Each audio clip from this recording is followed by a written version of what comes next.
Mais uma vez estamos juntos para o nosso estudo em grupo das obras de André Luiz. Lemos agora Os Mensageiros, o capítulo 43. Antes da reunião. Os preparativos espirituais para a reunião eram ativos e complexos. Chegamos de regresso à residência de Dona Isabel quando faltavam poucos minutos para as 18 horas, e já o salão estava repleto de trabalhadores em movimento. Observando com estranheza determinadas operações, fiz algumas perguntas ao nosso orientador, que me esclareceu com bondade. Realizar uma sessão de trabalhos espirituais eficientes não é coisa tão simples. Quando encontramos companheiros encarnados, entregues ao serviço com devotamento e bom ânimo, isentos de preocupação, de experiências malsãs e inquietações injustificáveis, mobilizamos grandes recursos a favor do êxito necessário. Claro que não podemos auxiliar atividades infantis nesse terreno. Quem não deseje cuidar de semelhantes obrigações com a seriedade devida, poderá esperar fatalmente pelos espíritos menos sérios. Porquanto a morte física não significa renovação para quem não procurou renovar-se. Onde se reúnam almas levianas, aí estará igualmente a leviandade. No caso de Isabel, porém, há que lhe auxiliar o esforço edificante. Em todos os setores evolutivos é natural que o trabalhador sincero e eficiente receba recursos sempre mais vastos. Onde se encontra a atividade do bem, permanecerá a colaboração espiritual de ordem superior. Calara-se bondoso o amigo e continuei reparando as laboriosas atividades de alguns irmãos que dividiam a sala de modo singular, utilizando longas faixas fluídicas. Aniceto veio em socorro da minha perplexidade, explicando atencioso. Estes amigos estão promovendo a obra da preservação da vigilância. Serão trazidas aos trabalhos de hoje algumas dezenas de sofredores, e torna-se imprescindível limitar-lhes a zona de influenciação neste templo familiar. Para isso, nossos companheiros preparam as necessárias divisões magnéticas. Observei admirado que eles magnetizavam o próprio ar. Nosso instrutor, porém, informou gentil. Não se impressione, André. Em nossos serviços, o magnetismo é força preponderante. Somos compelidos a movimentá-lo em grande escala. E sorrindo concluiu. Já os sacerdotes do antigo Egito não ignoravam que para atingir determinados efeitos é indispensável impregnar a atmosfera de elementos espirituais, saturando-a de valores positivos da nossa vontade.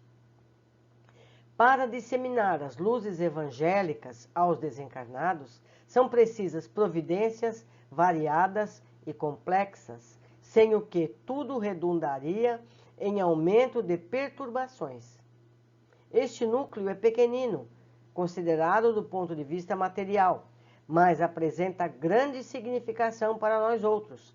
É preciso vigiar, não o esqueçamos. Enquanto as atividades de preparação espiritual seguiam intensas, Dona Isabel e Joaninha, noutra ordem de serviço, chegaram ao salão dispondo arranjos diferentes. Usaram largamente a vassoura e o espanador. Revestiram a mesa de toalha muito alva e trouxeram pequenos recipientes de água pura. A uma ordem de um dos superiores daquele templo doméstico, espalhavam os vigilantes em derredor da moradia singela. Nos menores detalhes estava a nobre supervisão dos benfeitores. Em tudo a ordem, o serviço e a simplicidade. Logo após alguns minutos, além das 18 horas, começaram a chegar os necessitados da esfera invisível ao homem comum. Se fosse concedida à criatura vulgar uma vista de olhos, ainda que ligeira, sobre a assembleia de espíritos desencarnados, em perturbação e sofrimento, muitos lhe modificariam as atitudes na vida normal.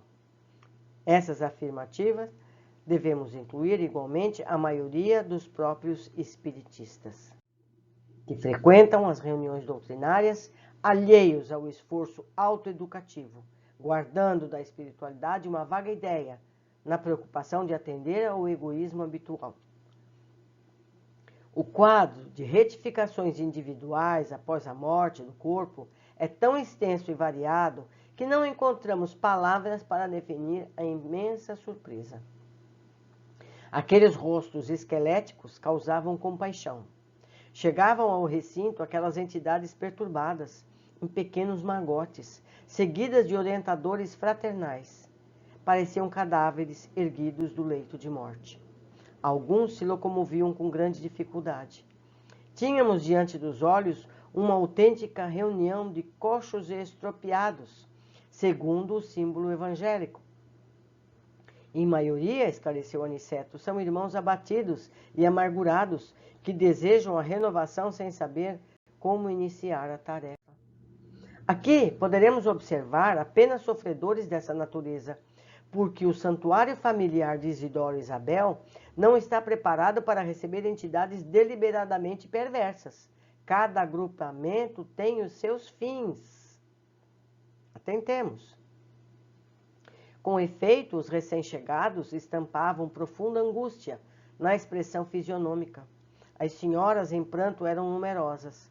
O quadro consternava. Algumas entidades mantinham as mãos no ventre, calcando regiões feridas. Não eram poucas as que traziam ataduras e faixas. Vamos lembrar que esse fato se deu na década de 40 do século passado. Muitos, disse-lhes o mentor, não concordam ainda com as realidades da morte incorporal.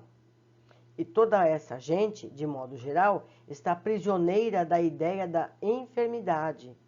Existem pessoas que vocês, como médicos, as terão conhecido largamente, que cultivam as moléstias com verdadeira volúpia. Apaixonam-se pelos seus diagnósticos exatos, acompanham no corpo, com indefinível ardor, a manifestação dos indícios mórbidos. Estudam a teoria da doença, de que são portadores, como jamais analisam um dever justo no quadro das obrigações diárias. E quando não dispõem das informações nos livros, estimam a longa atenção dos médicos, os minuciosos cuidados da enfermagem e as compridas dissertações sobre a enfermidade de que se constituem voluntárias prisioneiras. Sobrevindo a desencarnação, é muito difícil o acordo entre elas e a verdade, porquanto prosseguem mantendo a ideia dominante. Às vezes, no fundo, são boas almas, dedicadas aos parentes do sangue e aproveitáveis na esfera restrita do entendimento a que se recolhem, mas, no entanto, carregadas de viciação mental por muitos séculos consecutivos. E num gesto diferente, nosso instrutor considerou: demoramos-nos todos a escapar da velha concha do individualismo. A visão da universalidade custa preço alto e nem sempre estamos dispostos a pagá-lo. Não queremos renunciar ao gosto antigo. Fugimos aos sacrifícios louváveis. Nessas circunstâncias, o mundo que prevalece para a alma desencarnada, por longo tempo, é o reino pessoal de nossas criações inferiores.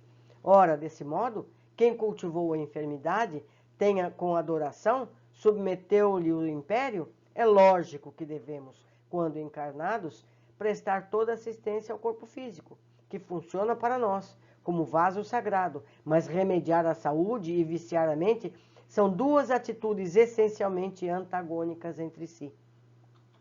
A palestra era magnificamente educativa. Entretanto, o número crescente de entidades necessitadas chamava-nos à cooperação. Muitas choravam baixinho, outras gemiam em voz mais alta.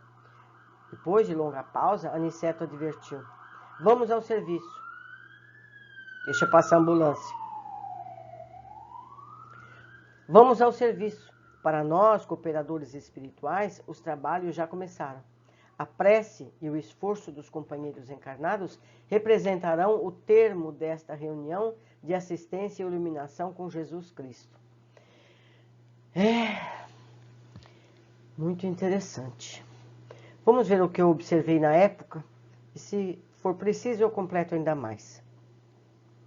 Voltando à casa de Isabel para a reunião da noite, André observou grande movimentação dos espíritos auxiliares. Aniceto explica que nos locais onde o trabalho é sério, existe a cooperação da espiritualidade, não ocorrendo o mesmo onde os interesses são fúteis. Então, é importante observar isso. Qual é o caráter da reunião que nós comparecemos, certo? Esses espíritos estavam delimitando o espaço com faixas fluídicas de proteção. Receberiam à noite muitos espíritos sofredores, e esses seriam isolados nesses espaços, de modo a preservar a família de Isabel. Esclarece que se utilizam largamente as forças magnéticas para essas entidades. Mais uma vez, temos a informação que os centros com finalidades produtivas têm a proteção necessária para o bem comum. Não são portas materiais que nos protegem, mas as portas magnéticas feitas pelos protetores desses locais, e as quais nós merecemos. A gente tem que fazer por merecer. Então, os coordenadores de um centro espírita precisam ter a mente focada nesse sentido. O que importa ali não é o número de participantes encarnados, não é a aparência física desse centro espírita. O que importa é a fraternidade ali expressa, o interesse em servir tanto os encarnados como os desencarnados de forma voluntária. Temos que lembrar que quando o foco é material, o local de oração não passa de ser material. Nós temos que pensar na construção espiritual desse espaço. Então nós vamos merecer ter portas fluídicas, magnéticas, que separem os necessitados daqueles que tratam. Precisamos ter isso em mente. E o mesmo serve para as nossas residências.